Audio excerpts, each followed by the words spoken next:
কিন্তু কেউ একবারও জিজ্ঞাসা করেনি কিছু খাইছি কিনা। আজ অফিসে বসে কাজ করছি, আর তখন বাবা এসে বলল রিমি নাকি হঠাৎ করে শরীর খারাপ হয়েছে, মাথা ঘুরে পড়ে গেছে। আমি আর বাবা তাড়াতাড়ি গাড়ি নিয়ে বাসায় চলে আসলাম। এসে দেখি রিমি আর মা রিমির সাথে কথা বলতেছে। রিমি বিছানায় শুয়ে আছে আর মা রিমির মাথায় হাত বুলিয়ে দিচ্ছে। আমি আসা মাত্রই মা রুম থেকে চলে গেল। আমি গিয়ে রিমির পাশে বসলাম আর রিমি একটু দূরে সরে গেল। কি হয়েছে তোমার? বাবা বলল তোমার শরীর খারাপ। কি হলো বলো, কি হয়েছে? বড় সমস্যা হলে ডাক্তারের কাছে নিয়ে যাব। আমি মা হতে চলেছি। কি? আমি বাবা হতে চলেছি? এত খুশি সংবাদ, আর তুমি এমন মনমনা হয়ে বলছো কেন? তুমি জানো না আমি কত খুশি। আমি অ্যাবর্শন করব। মানে ঠিক বুঝলাম না। আমি এই বাচ্চা চাই না, আমি অ্যাবর্শন করব। কি বলছো এসব? বাচ্চা অ্যাবর্শন করবে মানে? পাগল হলে নাকি তুমি? আমি কিছুতেই হতে দিব না। আমার বাচ্চা আমি নষ্ট করতে দেব না।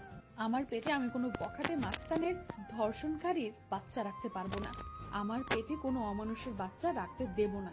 তাই আমি ডিসিশন নিয়েছি, আমি অ্যাবর্শন করব। রিমি, তুমি যা শাস্তি দিবে আমাকে দাও, কিন্তু আমার নিষ্পাপ বাচ্চাকে তুমি কোনো ক্ষতি করো না। সে তো আর কোনো দোষ করেনি। প্লিজ, তুমি এমন করো না। তুমি আমাকে যা শাস্তি দিবে আমি সব মাথা পেতে নিব, কিন্তু আমার বাচ্চাটাকে কোনো ক্ষতি করো না। তোমার পায়ে পড়ি প্লিজ, এমন বড় শাস্তি আমাকে দিও না।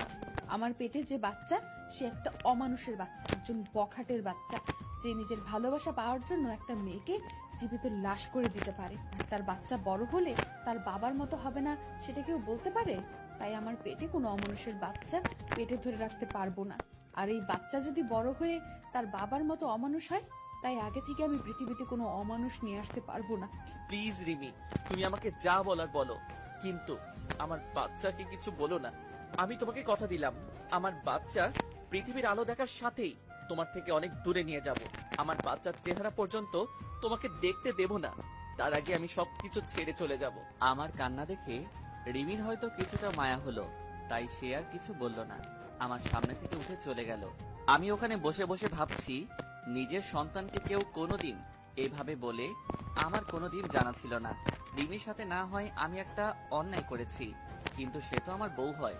আমি তো রিমিকে বউয়ের মর্যাদা দিয়েছি, তাহলে কেন রিমি আমার সাথে এমন করছে? রিমিকে তো আমি অনেক ভালোবাসি। রিমি কেন বোঝে না?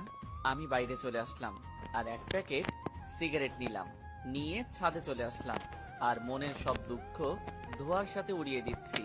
আমার সন্তান জন্ম নেওয়ার সাথে সাথে আমি সবার থেকে ওকে দূরে নিয়ে চলে যাব।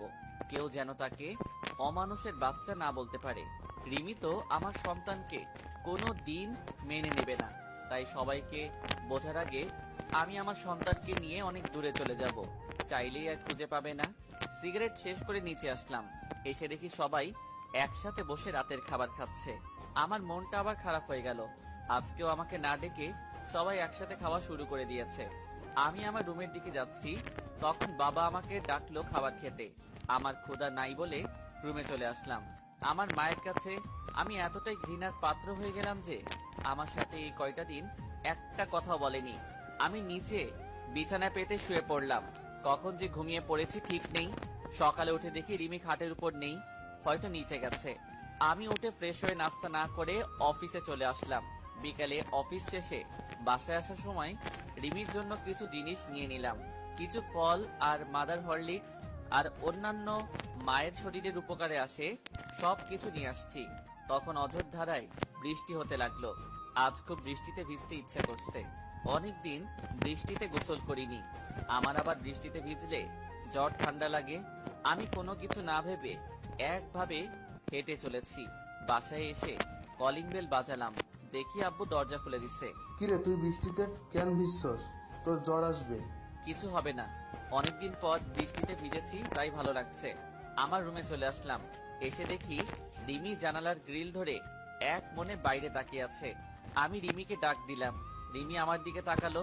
আমি রিমির হাতে ফল আর হরলিক্সের প্যাকেটটা দিতে যাব, তখন রিমি চিৎকার করে রেগে বলল, আপনাকে এইসব আনতে বলেছে কে? এসব ঢঙের কোনো দরকার নেই। আমার জীবনটা শেষ করে এখন নাটক করতে আসছে। ছোট্ট সব ঢং দেখলে বাঁচি না। আর আপনি ভাবলেন কি করে একটা অমানুষের হাতের জিনিস আমি খাবো?